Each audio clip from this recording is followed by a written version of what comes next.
Hello పిచ్చికిస్తా crazy food lovers, వచ్చేసారండి మీ ముందుకి. మీరు అంటున్న ఆహా ఓహో ఓహోహో సత్యబాబు బిర్యానీ రెసిపీతో మీ ముందుకు వచ్చేసాను. నాకు ఎప్పటి నుంచో చెప్తున్నారు ఈ బిర్యానీ టేస్ట్ చేసి క్రాక్ చేయమని. చేద్దామని అనుకున్నాను, కానీ ఒక రోజు టేస్ట్ చేశాను, ఒకలా ఉంది. ఇంకోసారి టేస్ట్ చేశాను, అప్పుడు ఒకలాగా కాదు ఇంకోలా ఉండింది. అంటే నాకు నోరు పాడైంది అనుకుందాం. ఒకలాగా ఇంకోలాగా ఎలాగా ఉన్నా టు బి ఫ్రాంక్ కారం మాత్రం కొంచెం ఎక్కువ అనిపించింది. వాళ్ళు కాస్త ఈ విషయాన్ని గ్రహించి కారం తక్కువ వేస్తే బాగుంటుందేమో అని నా అభిప్రాయం మాత్రమే. నేను ఎన్నో ఫ్రై పీస్ బిర్యానీలు చూశాను, తిన్నాను, చేశాను. కానీ సత్యబాబు బిర్యానీ వాళ్ళు చేసే ఫ్రై పీస్ బిర్యానీ కొంచెం హట్కే ఉంది. అంటే కాస్త డిఫరెంట్ గా ఉంది. ఇంతకీ ఏమంటారు బాబీ గారు, బాగుందనా బాగోలేదనా అనేగా మీ డౌట్. ఇప్పుడు పిచ్చకిస్తా బాబీ ఫుడ్ ఛానల్లో నేను రెసిపీ సీక్రెట్ చెప్తాను. బాగుందా బాగోలేదు అనేది మీరు చెప్పాలి, అంతే కదండి. దయచేసి గుర్తుపెట్టుకోండి, ఆయా రెస్టారెంట్స్ వాళ్ళు చేసే ప్రాసెస్ ఎలా ఉంటుందేమో కానీ మీ పిచ్చకిస్తా బాబీ చేసే ఎటువంటి ప్రాసెస్ అయినా సరే టేస్ట్ మాత్రం వాళ్ళది అక్క అయితే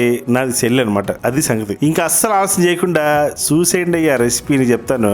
ఫస్ట్ బాస్మతి రైస్ ఒక 3 గ్లాసులు తీసుకుంటున్నాను. అంటే 750 గ్రామ్స్ ఉంటాయి. 6గురికి అయితే సూపర్ డూపర్ గా సరిపోతుంది. ఒకవేళ మీ ఇంట్లో 4గురే ఉంటే కనుక మధ్యాహ్నం 4 తినేసి ఆ మిగతా 2కి సరిపడే రాత్రి 4 కలిసి కొట్టుకుని తినండి, లేకపోతే ఏదో ఒకటి చేసుకోండి. బాస్మతి రైస్ మీరు 80 రూపీస్ కేజీ లాంటి రైస్ తీసుకున్నా గానీ మక్కి ఉంటుంది, టెన్షన్ పడాల్సిన అవసరం అసలు లేదు. 4-5 సార్లు రైస్ ని కడిగేసి 1 గంట నానబెట్టండి. ఇప్పుడు పచ్చి చికెన్ ని ఒక మూకుడులో, ఐరన్ మూకుడు అయితేనే రెసిపీకి మ్యాచ్ అవుతుంది, ఒక 8 టేబుల్ స్పూన్స్ అంత ఆయిల్ పోసి లైట్ హీట్ అయ్యాక 1 కేజీ చికెన్ తీసుకున్నాను కదా, ఈచ్ పీస్ 40 గ్రామ్ ఉండాలి. గుర్తుపెట్టుకోండి, 40 గ్రామ్స్ ఈచ్ పీస్ ఉండాలి. ఆ 1 కేజీ చికెన్ మొత్తం ఇందులో నెమ్మదిగా వేసేయండి. ఎస్, పచ్చి చికెనే వేసేయండి. ఒకవేళ సత్యబాబు బిర్యానీ వాళ్ళు చికెన్ ని బాయిల్ చేసి చేసినా సేమ్ టెక్స్చర్ వస్తుంది, కాకపోతే బాయిల్ చేసిన వాటర్ వేస్ట్ అవ్వకూడదని నేను ఈ మెథడ్ లో చేస్తున్నాను. చికెన్ మీకు పచ్చిగా కాకుండా లైట్ గా ఫ్రై అయింది అని తెలిసాక, అంటే ఆల్మోస్ట్ ఒక 6 మినిట్స్ వరకు మీరు పచ్చి చికెన్ ని వేడి ఆయిల్లో అలా హై మంటల్లో ఫ్రై చేస్తే పచ్చి స్మెల్ మొత్తం పోయి తెల్లగా ఈవెన్ కలర్ లోకి వస్తుంది కదా. అప్పుడు 2 మీడియం సైజ్ ఆనియన్స్ సన్నగా కట్ చేసుకొని వేసేయండి ఇందులో. అంటే 2 గుప్పెళ్ళంతా, ఇదిగో నా 2 హ్యాండ్ఫుల్ అంతా వేసాక 1 నిమిషం అలా కలిపేసి ఇప్పుడు మూత పెట్టి 5 నిమిషాల వరకు మీడియం ఫ్లేమ్లోనే అలా ఉడకనివ్వండి. ఈలోపు చికెన్కి కావాల్సిన మసాలా రెడీ చేసుకుందాం. సీక్రెట్ మసాలా: 2 ఇంచుల చెక్క, 5 యాలకులు, 4 లవంగాలు, 1 స్టార్ అనాస పువ్వు, చిన్న ముక్క జాపత్రి, 1 టేబుల్ స్పూన్ అంత రాతి పువ్వు, ½ టీ స్పూన్ జీలకర్ర పొడి, 2 టేబుల్ స్పూన్ అంత ధనియాల పొడి. ఉప్పు కూడా ఇందులోనే వేస్తున్నాను. యాక్చువల్లీ మసాలా తక్కువ ఉంది కాబట్టి మిక్సీలో ఆడదు, అందుకే వెయిట్ కి సాల్ట్ కూడా వేస్తున్నాను అనమాట. ఇదంతా గ్రైండ్ చేసుకోండి. ఇలా మెత్తగా పౌడర్ లాగా చేసుకొని పక్క పెట్టేసుకోండి. 5 మినిట్స్ తర్వాత చికెన్ నీళ్లు బాగా వదిలేసింది కదా. ఇక్కడ వాటర్ చూస్తున్నారు కదా, ఆనియన్స్ లో నుంచి కూడా వాటర్ బయటికి వచ్చి ఒకలాంటి స్మెల్ వస్తుంది. Chicken water and onions water కలిపి ఉడుకుతుంటాయి. ఈ వాటర్ పోయేంత వరకు మీడియం ఫ్లేమ్ లోనే పెట్టేసి బాయిల్ అవనివ్వండి.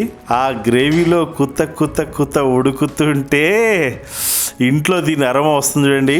సండే రోజు ఏం పని లేకుండా అటు ఇటు తిరుగుతూ ఏదో హడావిడిగా ఏదో చేస్తూ ఉంటాం కదా. మామూలు రోజుల్లో చీపురు పుల్ల కూడా తీసి పక్కకు పెట్టిన వాళ్ళు ఆ రోజు చేస్తూ ఉంటారు ఏంటో నాలాగా. ఫుడ్ అనేది ఒక హ్యాపెనింగ్ అండి.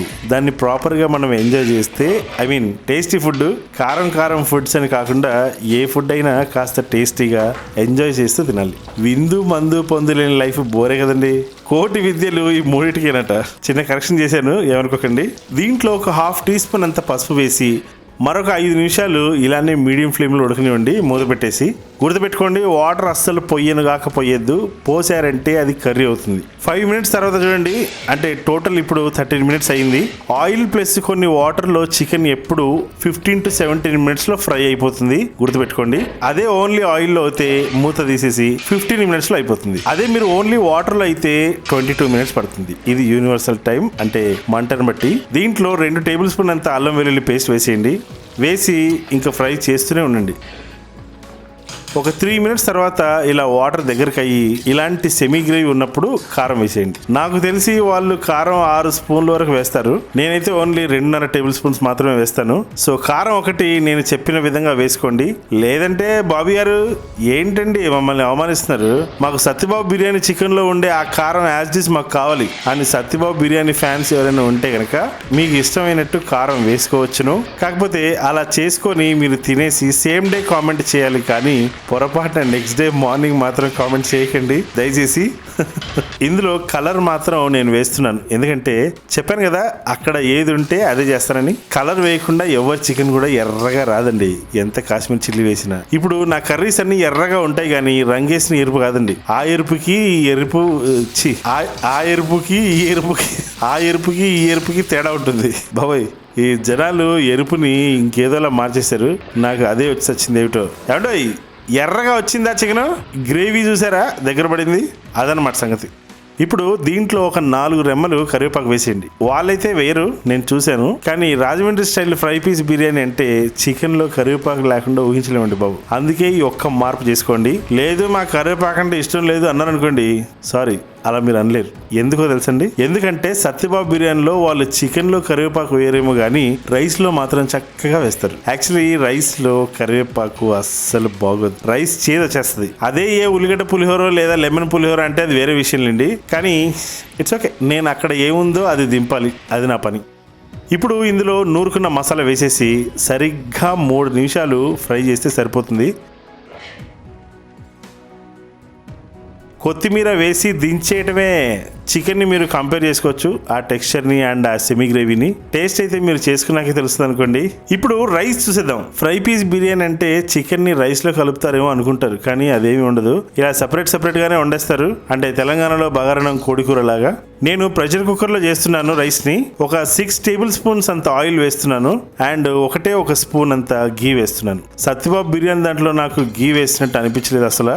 అదే మీరు Srikanya fry piece biryani, Kamath fry piece biryani తిని చూడండి. కామత్ అంటే నేను చెప్పేది ద్వారకా నగర్ కామత్, ఎన్టీఆర్ బీచ్ రోడ్డు కామత్ కాదండి. సిరిపురం కామత్ రెస్టారెంట్ ఉంది కదా, అక్కడ మాత్రమే వాటిలో నెయ్యి స్మెల్ వస్తుంది చూడండి. అంటే వీళ్ళు ఒకవేళ నెయ్యి వాడింటే మంచి స్మెల్ ఉన్న నెయ్యి వాడలేదేమో. ఏదైతేనేంటి, నెయ్యి మీకు ఫ్లేవర్ కావాలనుకుంటే వేసుకోండి, లేదు అదే ఇందాక చెప్పినట్టు మేము సత్యబాబు బిర్యానీ ఫ్యాన్స్ అనుకుంటే కనుక నెయ్యి లేకుండా చేసుకోండి. దీంట్లో వేయాల్సిన మసాలాస్ అన్ని కొలతలతో సహా చూసారు కదా, లేదంటే ఆగండి మళ్ళీ రివైండ్ చేస్తాను. 6 యాలకులు, 1 స్టార్ అనాస పువ్వు, 6 లవంగాలు, 2 ఇంచుల చెక్క, జాపత్రి చిన్నది, 3 బిర్యానీ ఆకులు, టేబుల్ స్పూన్ రాతి పువ్వు, షాజీరా టీ స్పూన్, అదనమాట సంగతి. అవి జస్ట్ 30 సెకండ్స్ ఫ్రై.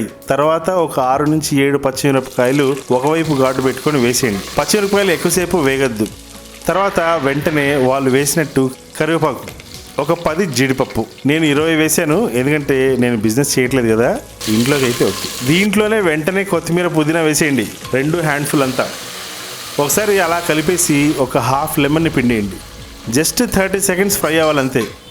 తర్వాత సాల్ట్ వేసి అల్లం వెల్లుల్లి పేస్ట్ ఒక 2 టేబుల్ స్పూన్స్ అంత వేసి ఇది కూడా ఒక 2 మినిట్స్ ఫ్రై చేసి, పెరుగు ఒక 2 టేబుల్ స్పూన్స్ అంత వేసేసి, పెరుగు కాస్త ఆయిల్ లాగా అయిపోయేలాగా ఫ్రై చేసి వెంటనే వాటర్ పోసేయండి. 5.5 గ్లాసెస్ అంటే 5.5 గ్లాసెస్ కరెక్ట్గా సరిపోతుంది. బియ్యం 1 అవర్ నానితే కనుక, అంటే మనం 3 గ్లాసుల రైస్ కదా, ఒక 1/2 గ్లాస్ తక్కువ పోసుకోవాలి, గంట నానింది కాబట్టి. ఎసరు మసిలింది, బియ్యం వేసేయండి, గరిటెట్టి కిలికేయండి. పుడుకని ఉడుకుతుంది కదా, జస్ట్ ఒక విజిల్ ఇచ్చేయండి. వావ్, అంతే.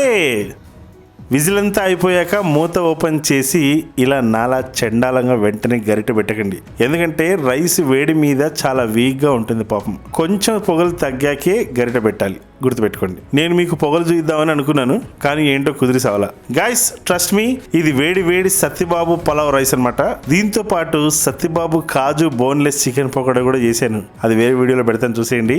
అంతేనండి, సత్యబాబు గారి ఫ్రై పీస్ బిర్యానీ డన్ అనమాట. మీరు కూడా చేసుకొని కంపేర్ చేసుకొని ఎంతవరకు కరెక్ట్ గా వచ్చింది అనేది దయచేసి కామెంట్ సెక్షన్ లో తెలియజేయగలరు, మీతో వాళ్ళకి నమ్మకం వస్తుంది కాబట్టి. సో బిర్యానీకి సండే మండే లేదు, ఎప్పుడు పడితే అప్పుడు చేసుకోవచ్చు. గైస్ ఈ రెసిపీ నచ్చితే మీరు కూడా చేసుకొని ఒక మంచి పిక్ తీసి ఇన్స్టాగ్రామ్ లో మీ పిచ్చకిస్తా బాబీని ట్యాగ్ చేసి పోస్ట్ చేసేయండి. ఇంకొక మంచి రెసిపీతో మీ ముందుంటాను. అంటిల్ దెన్ ఒక చిన్న పాటతో good morning and good night. మనసే ఎదురు తిరిగే మాట వినదే, కలిసే ఆశ కలిగే కునుకు పడదే, మొదలైన నా పరుగు నీ నీడలో నిలుపు, తుదిలేని ఊహలకు నీ స్నేహమే అదుపు, ప్రణయానికే మన జంట నేర్పగా కొత్త మైమరపు. I love you all. ఉంటానండి.